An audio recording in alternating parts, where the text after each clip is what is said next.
ओम की ध्वनि ओम।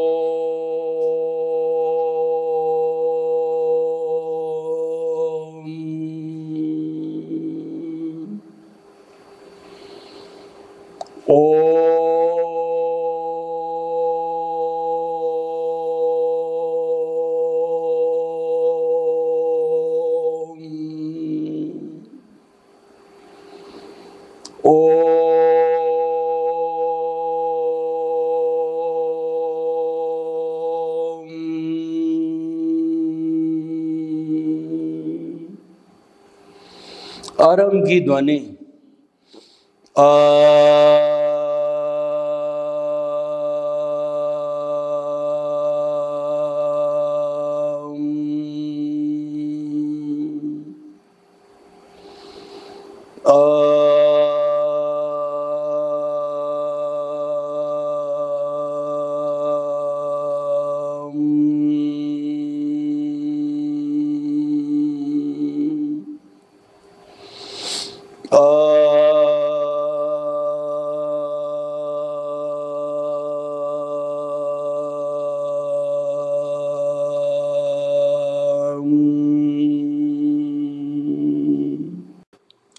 भाई और बहनों, मातृशक्ति को नमन।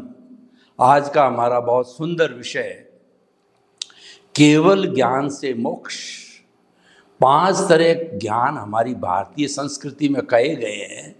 मति ज्ञान जो बुद्धि पूर्वक होता है, इंद्रियों के माध्यम से होता है।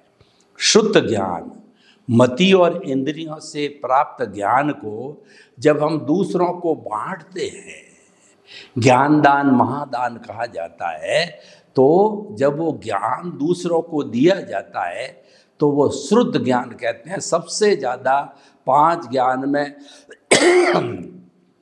महत्व शुद्ध ज्ञान का है, क्योंकि शुद्ध ज्ञान से लोगों को अधिकतम फायदा होता है और बाकी के 4 ज्ञान हैं वो उस साधक तक ही सीमित रहते हैं, और शुद्ध ज्ञान है वह दूसरे को बांटा जाता है। तीसरा ज्ञान है अवधि ज्ञान। पहले 2 ज्ञान परोक्ष ज्ञान कहलाते हैं, जो कि बुद्धि और इंद्रियों से प्राप्त होते हैं, और अवधि ज्ञान होता है वो सीधा आत्मा की शक्ति से प्राप्त होता है, आत्मा की योग्यता से प्राप्त होता है और आत्मा की शुद्धि से प्राप्त होता है। अंतिम जो ज्ञान होता है केवल ज्ञान, उसको कहते हैं एब्सोल्यूट ट्रुथ। उसके बाद कोई ज्ञान है ही नहीं है, और केवल ज्ञान वाला व्यक्ति जो है अपने आप उस औदारिक शरीर के अंदर ईश्वर और भगवान बन जाता है। और केवल ज्ञानी को भूत भविष्य वर्तमान जड़ और चेतन की हर अवस्था को वो जानता है और देखता है। और केवल ज्ञान के होने के बाद निश्चित ही व्यक्ति को मुक्ति मिलती है। मुक्ति का अर्थ होता है salvation, emancipation, free from the bondage, शाश्वत सुख की प्राप्ति करना। तो यानी कि जब मुक्ति मिल जाती है तो फिर बार बार जन्म लेने के लिए 84 लाख जीवा योनि में भटकना नहीं पड़ता है, क्योंकि सबसे बड़ा दुख का कारण है बार बार जन्म लेना। ये सबसे बड़ा दुख का कारण है। तो भाई और बहनों, आज का हमारा विषय है केवल ज्ञान से मोक्ष। हमने यह तो बता दिया कि केवल ज्ञान से मोक्ष होता है, पर केवल ज्ञान की प्राप्ति करें कैसे। और एक बात मुख्य और है कि केवल ज्ञान केवल मनुष्य योनि वाला व्यक्ति ही प्राप्त कर सकता है। उसके अलावा 84 लाख जीवा योनि का कोई प्राणी केवल ज्ञान को प्राप्त नहीं कर सकता। देवता लोग बड़ी रिद्धि सिद्धि वाले होते हैं, बहुत पावरफुल होते हैं, उनके पास में बहुत से चमत्कार होते हैं, लेकिन वो केवल ज्ञान प्राप्त नहीं कर सकते, क्योंकि उस योनि के अंदर पुण्य का भोग ही भोग है, और उस योनि में सनातन सत्य नहीं होता है, आर्ट ऑफ द विजन नहीं होता है, और व्यक्ति जो है भौतिक सुख साधनों में ही बिजी रहता है, वो आत्मस्मरण नहीं कर पाता है, सेल्फ रियलाइजेशन, इंट्रोस्पेक्शन, आत्मनिरीक्षण, आत्मपरीक्षण देवगति में नहीं होता है, इसीलिए मुक्ति की बात नहीं होती है। तो अब हम पूरी प्रक्रिया आपको समझाएंगे कि वो केवल ज्ञान कैसे होता है।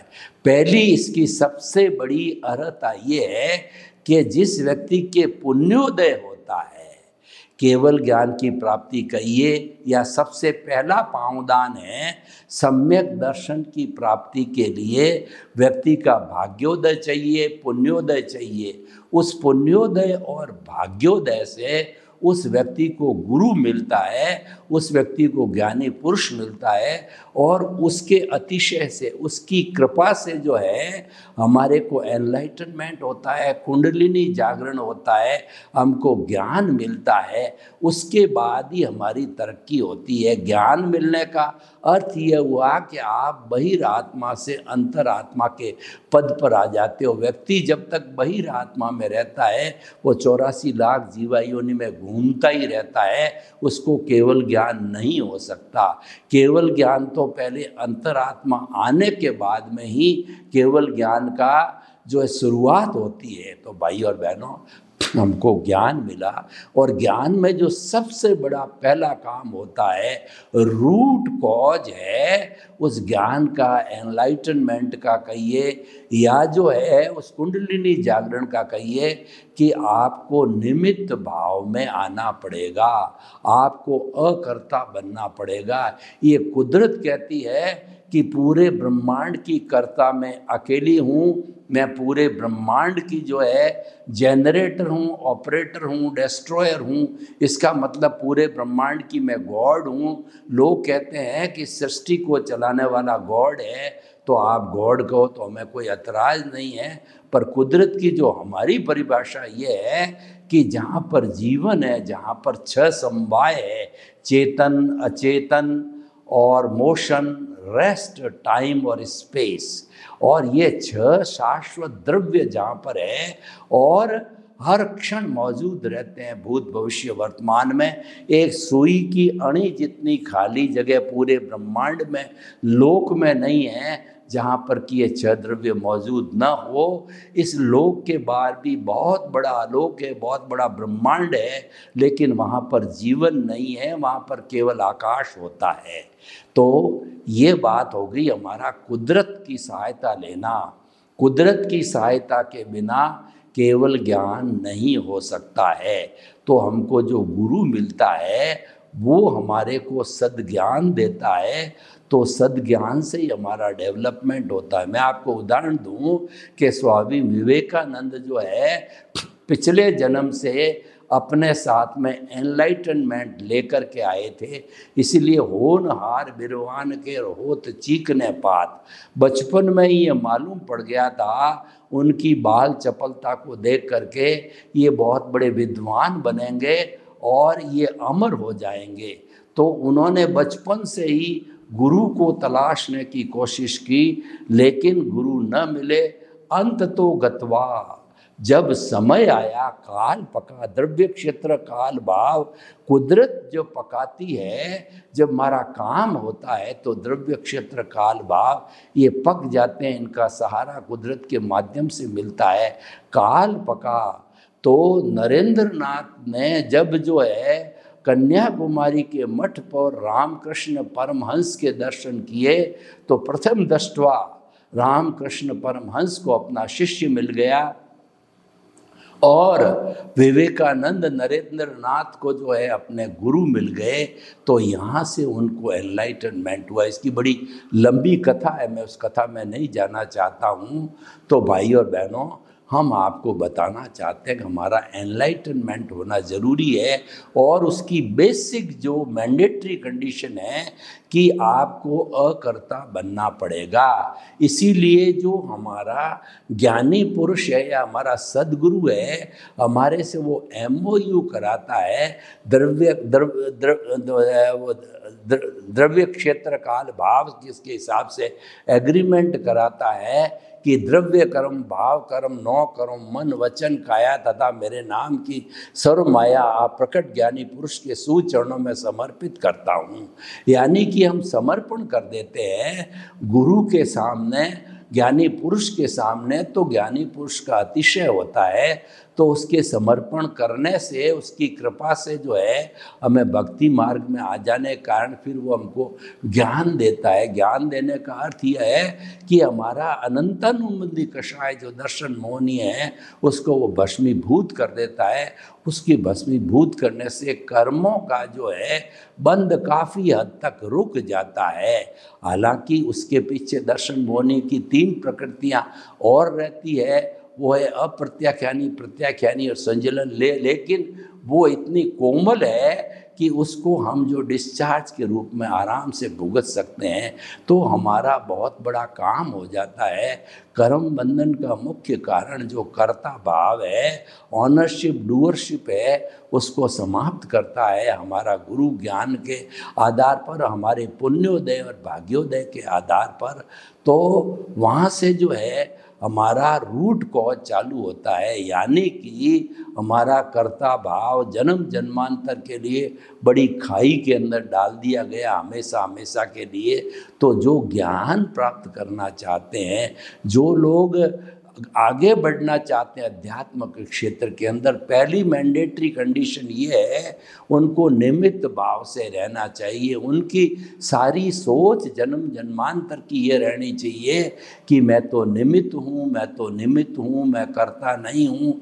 करता तो व्यवस्थित शक्ति है जो कि कुदरत की एक अंग है, कुदरत का एक विभाग है, वह व्यवस्थित शक्ति है जो हम सब जीवित प्राणियों के ऊपर शासन करती है।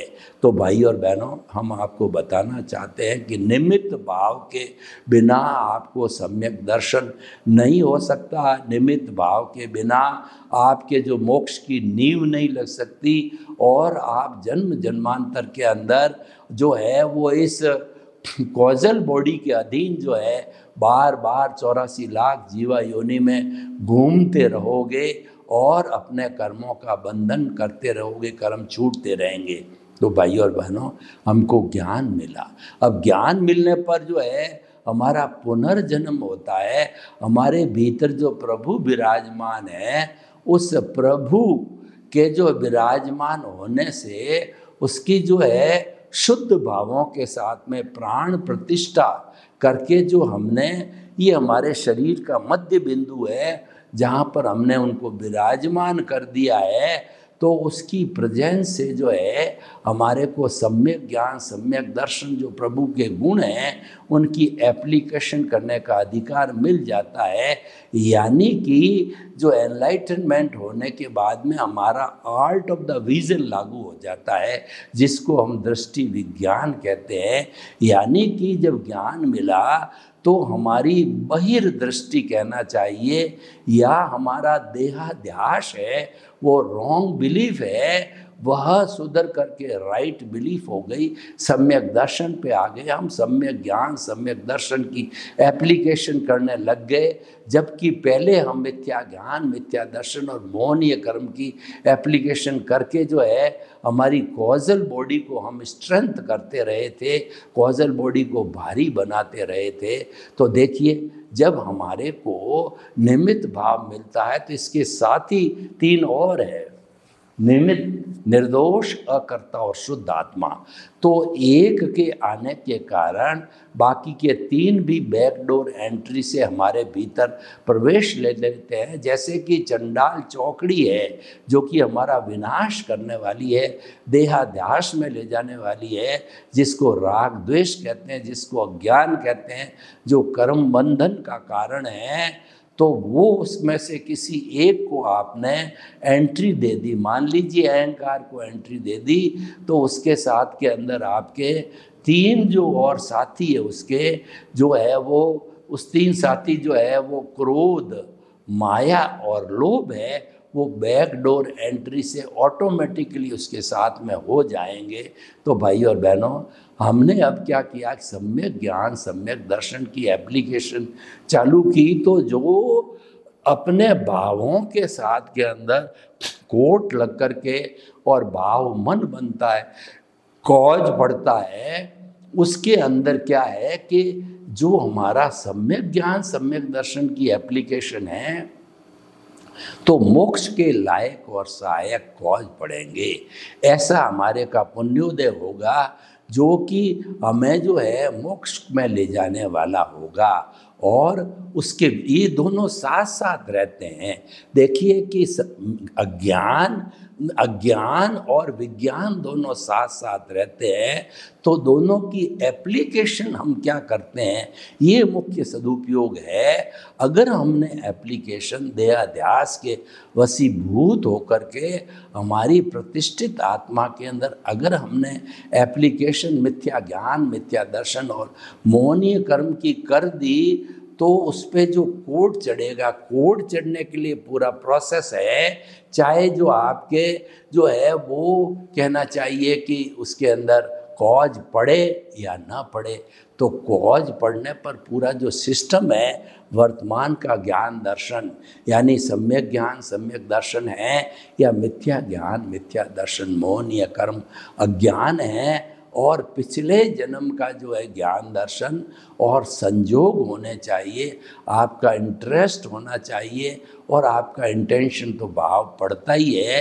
और जो पूरा प्रोसेसिंग सिस्टम है हमारी प्रतिष्ठित आत्मा, जिसको हम अंतःकरण कहते हैं, मन बुद्धि चित्त अहंकार भी साथ जुड़ते हैं, पूरा सिस्टम जो है वो काम करके और वो भाव मन पे जो जैसा कॉल डला है उस पर कोड चढ़ा करके और उसको भाव कर्म बनाता है, तो वह एक कॉज कहलाता। जब जीवन भर बहुत से कॉजेज इकट्ठे हो जाते हैं तो हमारा वो जो है वो कहलाता है कॉजल बॉडी।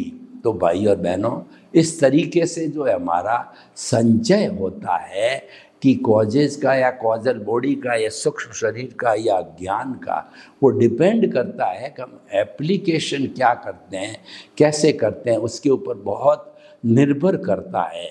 तो अब हम आप देखें, हमने सम्यक ज्ञान सम्यक दर्शन की एप्लीकेशन की, तो जो हमको एनलाइटनमेंट होता है उसमें 3 ग्राफ हमारे को हमारे गुरु के द्वारा दिए जाते हैं। ये ऑटोमेटिकली ज्ञान मिलने के साथ जो ही हम निमित्त बन जाते हैं और जो ही हमारा जो है अनंतानुबंधी कषाय को भस्मीभूत किया जाता है, तब हमारे को प्रीतिति जागृति और अनुभव तीन ग्राफ मिलते हैं। तो प्रीतिति का तो जो हमको ज्ञान मिलता है उस वक्त 100% ये प्रीतिति हमारे भीतर बिठा दी जाती है कि मन वचन काय से मुक्त ऐसा मैं शुद्ध आत्मा हूँ। रात को 12 बजे भी आपसे कोई पूछे, साधक को पूछे, तो साधक यही कहेगा कि रिलेटिव व्यू पॉइंट से मैं सोहन राज हूँ और रियल व्यू पॉइंट से मैं शुद्ध आत्मा हूँ, यानी मन वचन काय से मुक्त ऐसा मैं शुद्ध आत्मा हूँ। ये चिंतन 24 घंटे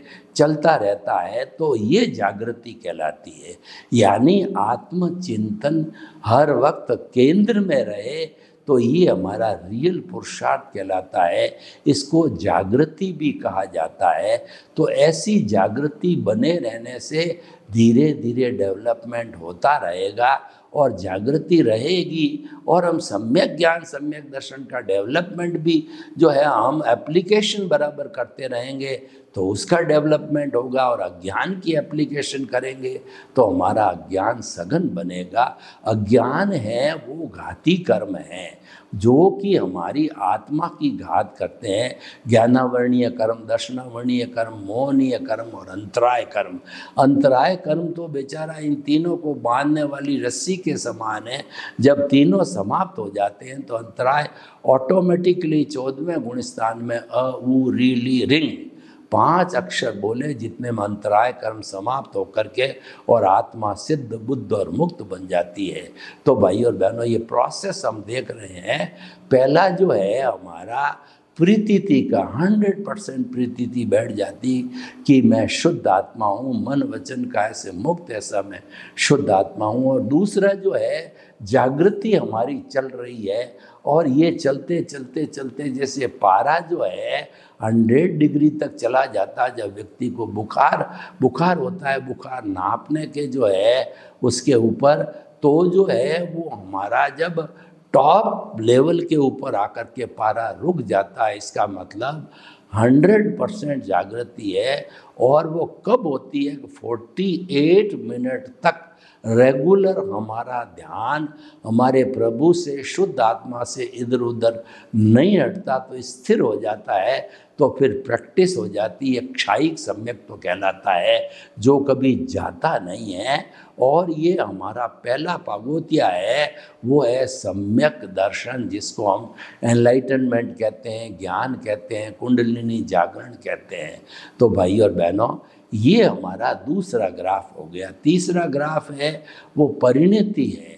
इससे परिणति क्या होगी, रिजल्ट क्या होगा कि हमारे को 2% अनुभव के साथ के अंदर वो ग्राफ दिया था, तो ज्यों ज्यों जागृति बढ़ती जाती है अनुभव का परसेंटेज भी बढ़ता जाता है।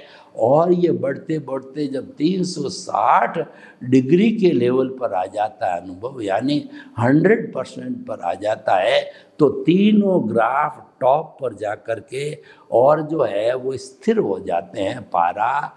तो ऐसी स्थिति के अंदर जो है हमारा केवल दर्शन की प्राप्ति होती है, और जो है हमारा सारा रियल पुरुषार्थ होता है। उसके बाद आत्मा को कोई पुरुषार्थ करने की आवश्यकता होती नहीं है, ये सबसे बड़ा पुरुषार्थ होता है।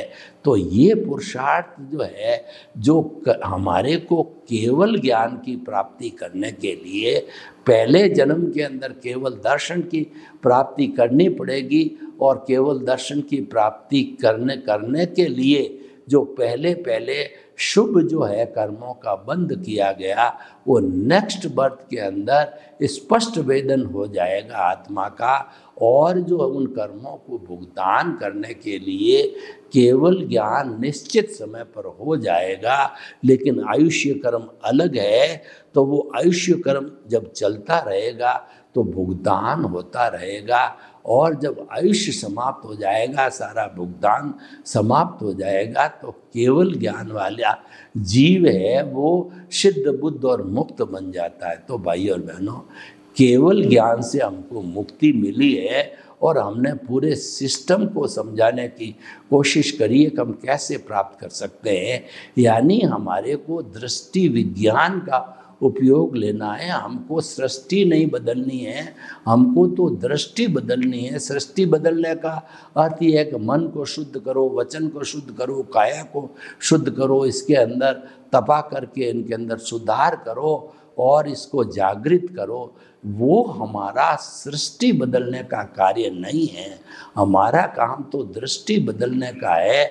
यानी कि आप सम्यक ज्ञान, सम्यक दर्शन की एप्लीकेशन करो। मिथ्या ज्ञान, मिथ्या दर्शन और मोहनीय कर्म की एप्लीकेशन को रोक दो, क्योंकि वह रास्ता जो है हमको संसार में भटकाने वाला है। और सम्यक ज्ञान, सम्यक दर्शन का रास्ता है हमको मुक्ति की ओर ले जाने वाला है। और सम्यक ज्ञान, सम्यक दर्शन का डेवलपमेंट जो है ज्यों ज्यों होता रहता है, त्यों हम जो सम्यक दर्शन के बाद सम्यक ज्ञान, फिर सम्यक चारित्र होता है और सम्यक तप होता है। अब इन सब बातों को करने के लिए सम्यक तप का होना बहुत ज़रूरी है। तप एक साधना है। भगवान महावीर ने तप के कहिए, निर्जरा के कहिए, 12 भेद किए थे। 6 भेद तो जो है वो बाहर के भेद कहलाते हैं। अनशन, उनोदरी, भिक्षाचरी, रस परित्याग, काय कलेश और प्रतिसल्लिंदा। ये मालूम पड़ता है कि ये साधक जो है बाहर के इन विषयों को मन, वचन, काया से कर रहा है। लेकिन जो हमारा दृष्टि विज्ञान है वो तो भीतर रहता है, वो मस्तिष्क के अंदर है। तो दृष्टि विज्ञान जो है हमारे जो है अंतर्मुखी जो है हमारे निर्जरा के भेद है, तप के भेद है, प्रायश्चित, विनय, वैयाव्रत, स्वाध्याय और ध्यान। ये जो 6 जो है ये हमारे जो है आंतरिक तप है, जो कि हमारे आर्ट ऑफ विजन से जुड़े हुए हैं। और इन आंतरिक तप के माध्यम से जो है हमारे को संवर पूर्वक निर्जरा होती है। और क्योंकि मन वचन काया साथ में आ गया तो बाहर के जो तप है उसमें मन वचन काया रूपी अज्ञान जो है साथ में जुड़ने के कारण उसमें बंध पूर्वक निर्जरा होती है। क्योंकि मन वचन काया तथा उससे जुड़ी हुई हर अवस्था मात्र कुदरती रचना है और वो व्यवस्थित है, वो फिक्स है, वो प्रीडेस्टिन्ड है, वो जाने के लिए आई है, वो रहने के लिए नहीं आई है। आपका दुख जा रहा है, सुख जा रहा है और आपका आयुष्य समाप्त हो रहा है। तो भाइयों और बहनों, इस तरीके से हम केवल ज्ञान प्राप्त करके मुक्ति को जा सकते हैं। सर्वे भवन्तु सुखिनः, सर्वे सन्तु निरामया। लोग के जीवों को सुख मिले, शांति मिले, आनंद मिले, प्रेम मिले, सौहार्द मिले और हम सभी हिल मिल करके और केवल ज्ञान की साधना करके सिद्ध बुद्ध मुक्त कुछ जन्मों में होने की योजना बनावें। आपके प्रति मंगल भावना। ओम शांति।